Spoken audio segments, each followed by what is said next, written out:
Buenos días. Vamos a hablar un poquito respecto de algunas cuestiones que tienen que ver con darle cierta continuidad a lo que vimos la clase pasada. Esta va a ser la última conversación, el último encuentro que tenemos, tanto en este formato como en las asincrónicas. De acá en adelante ya quedan con sus profes en la recta final para el cierre de esta primera etapa. Vamos a hablar un poco de tecnología, representación, hay un mix.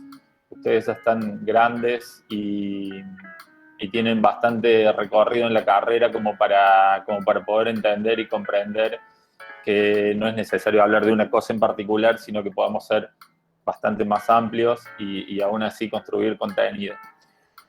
Voy a pasar a compartir pantalla, voy a eliminar mi video para tener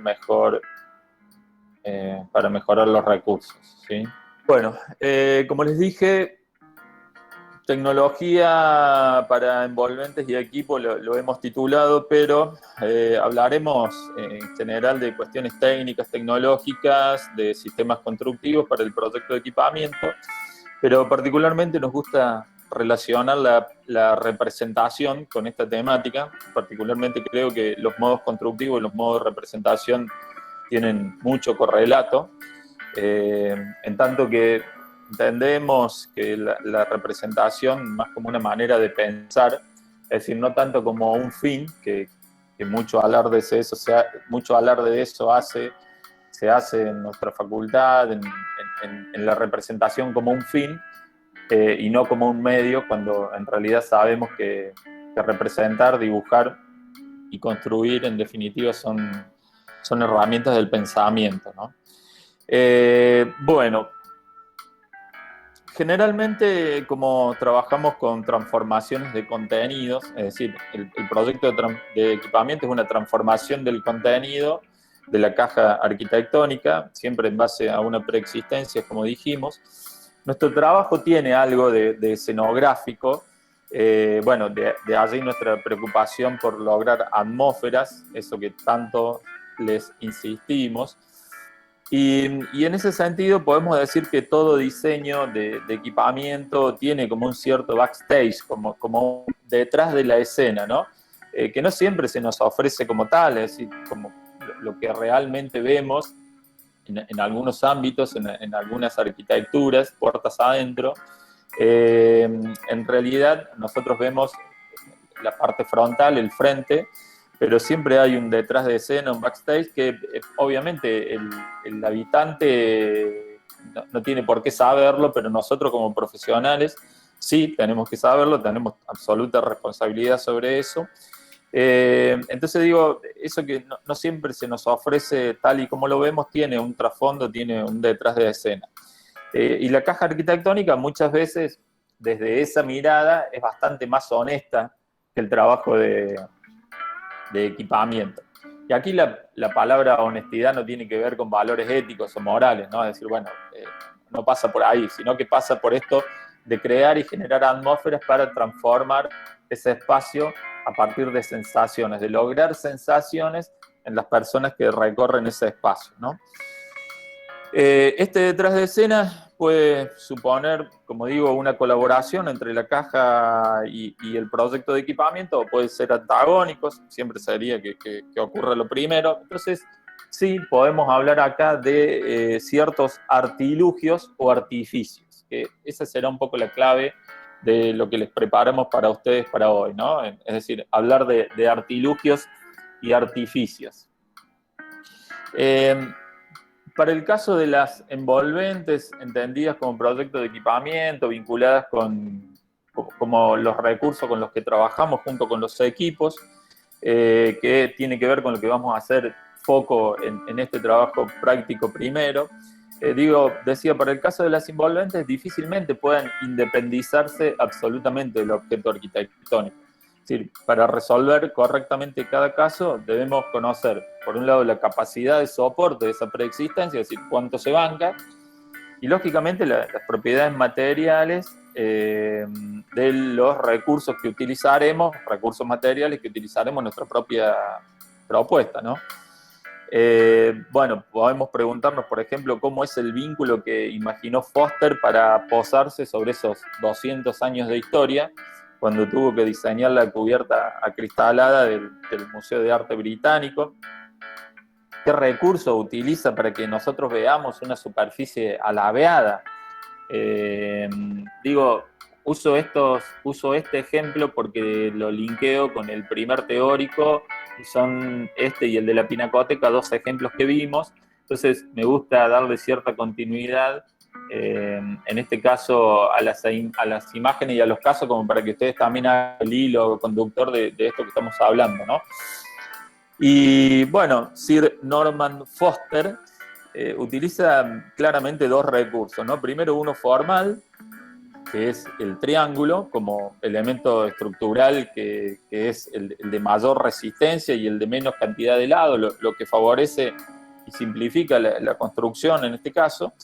Y el otro recurso es la escala y la proporción, ¿sí? Es decir, Foster trabaja con la distancia del observador respecto del objetivo, y en esa distancia está la clave para que percibamos, digamos, esa continuidad curva a partir de elementos planos. La superficie en realidad está facetada, pero lo está de tal manera y en tal dimensión y tamaño que nosotros lo vemos curvo. Es decir, Foster utiliza acá justamente el engaño, o un artilugio, o un artificio, como decíamos, al igual que lo hace un cineasta, por ejemplo, o un director de cine, ¿no? Como les decía, dándole continuidad discursiva a las clases teóricas y a lo que les mostramos, bueno, lo mismo pasa en la Pinacoteca de San Pablo, donde Méndez da Rocha debe resolver una situación similar, esto es decir, cubrir un vacío. Lo hace también con una superficie acristalada, es decir, desde el punto de vista formal es otro, mucho más, tiene que ver mucho más con una decisión de elementos cartesianos, ortogonales, porque bueno, es la lógica de la arquitectura de Méndez. Pero desde el punto de vista simbólico nos está aproximando, o sea, obviamente que desde la maestría del vínculo absolutamente son próximos con lo de Foster, pero en este caso lo resuelve a partir de poner la vista, poner la visión en otras situaciones, ¿no? Entonces aparece esa cubierta que se tiene que posar también sobre un objeto existente. Vean cómo resuelve con ese ángulo invertido los ejes cartesianos, sobre los cuales se apoyará el acristalamiento, o en la imagen del medio, a la derecha, cómo resuelve ese puente, cómo se posa sobre esa arquitectura, cómo resuelve el desnivel. Lo realiza todo con elementos metálicos, con chapa y vidrio, está todo resuelto de esa manera, todo el proyecto. Utiliza un código de color particular que se despega y contrasta con el ladrillo existente. O en la imagen de abajo podemos ya ver, si bien no se ve por una cuestión de tamaño acá en pantalla, pero si ustedes lo buscan lo van a encontrar fácilmente, aparecen detalles de, por ejemplo, espesores que a simple vista, si estás en la obra, lo ves, te acercas, lo tocas, dudas si es una chapa doblada o si es una planchuela o una plancha de acero. Bueno, ahí aparecen especificaciones que salvan esa cuestión, pero que tiene que ver con esto, ¿no? De la representación y el detalle, que es lo que nos interesa y lo que vamos a trabajar en esta conversación que tenemos por adelante, ¿sí? Bueno, la idea aquí es adentrarnos un poco en los detalles, en los modos de representación, que es a lo que ustedes se van a aproximar ahora en breve, a partir de lo que tienen que hacer para la entrega. Claramente no podemos abarcar todas las propuestas de ustedes, pero bueno, aún así la intención es que vayan comprendiendo la complejidad constructiva de un revestimiento, de un cielo raso, de un equipo, que no se trata solo de indicar en un plano con el nombre revestimiento de tal o cual material, sino que se deben contemplar y salvar cuestiones como falsas escuadras, desniveles, uniones de unos materiales con otros, los distintos patrones de dilatación que tienen esos materiales, ¿no? Que ustedes como profesionales tienen que saberlo. Es decir, es una cuestión que no muchas veces está dada en la facultad o está dada a partir de ciertas variables o con cierto límite de contenido, porque como digo, no se pueden abarcar absolutamente todo el vademecum extenso de materiales y formas, pero que a la hora de realizar un proyecto ustedes lo van a tener que tener en cuenta, ¿sí?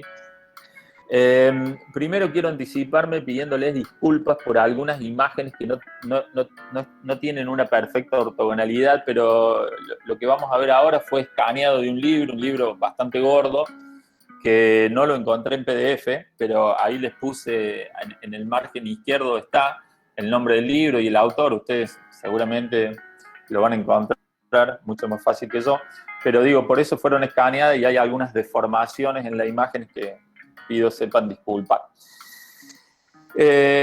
Bueno, pero básicamente la intención es hacerles un recorrido bastante rápido de algunos modos de representación que como dije, tienen que ver con modos de representación y sistemas constructivos, ¿no? Y esto es simplemente un revestimiento, ni más ni menos que eso, pero vean todas las posibilidades que abarca, desde la cantidad de escalas en las que podemos trabajar, como la imagen número 1, donde vemos, podemos tomar decisiones respecto de la beta, si es que vamos a usar una melamina impresa con alguna gráfica de beta de madera o un fenólico, si vamos a usar una chapa acanalada, una chapa perforada o una chapa lisa. Esos materiales tienen ciertas dimensiones, tenemos que saber dónde los cortamos. Generalmente nunca tienen los 2,50 m, 3 metros 50 que tiene un muro que tenemos que revestir, entonces hay que hacer cortes. Si ese corte va a ser a la altura del dintel de puerta, o si vamos a tomar, por ejemplo, el antepecho de una ventana, que es una preexistencia para hacer ese corte. Cuestiones que parecen por ahí banalidades, pero que como proyectistas tenemos que pensarlas en su totalidad, ¿no? Entonces, bueno, en la imagen número 2 vemos posibles subestructuras de anclaje de esos revestimientos, es decir, si vamos a necesitar que circule aire por una cuestión, ya sea porque queremos una cámara de aire, por cuestiones acústicas o de temperatura, o simplemente de ventilación del muro existente, si lo vamos a trabajar a partir de desplazamientos a esos vínculos, si vamos a hacer una clavadera a todo lo largo. Es decir, son cuestiones que si no lo decidimos nosotros, serán decididas en la obra o no serán resueltas hasta que vuelva el arquitecto y le pregunten cómo lo hacemos, ¿no? Entonces, esas son cuestiones que me parecen interesantes y que tenemos que pensarlas y trabajarlas, ¿no? Bueno, abajo vemos algún detalle ya de anclaje de esos paneles. Esos paneles los podemos simplemente atornillar, es decir, cualquier panel de revestimiento podemos venir de frente, atornillamos con un tornillo que se vea el minifix, o podemos imaginar en un sistema de anclajes, en un sistema de grampas, como vemos ahí en la imagen número 3.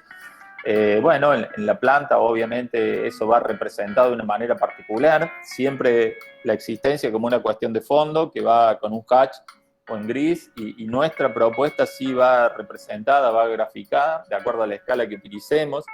Si nos encontramos con alguna situación a salvar, una columna, una montante, bueno, ahí tenemos que pensar cómo van a ser esos separadores, esas clavaderas que vamos a usar para salvar esa situación, ¿no? Bueno, simplemente algunos ejemplos como para dar soporte a esto que estamos diciendo, desde placas, desde tablas de madera maciza hasta placas de melamina que tienen que ser puestas, pensadas, imaginadas y proyectadas en el espacio, chapas acanaladas de acrílico, placas de chapas de bronce o acero corten. Bueno, son infinidades las posibilidades. Y tiene que ver con esto que les mencionaba, o que mencionábamos al principio, respecto de la transformación espacial de la caja que nos es dada, ¿no?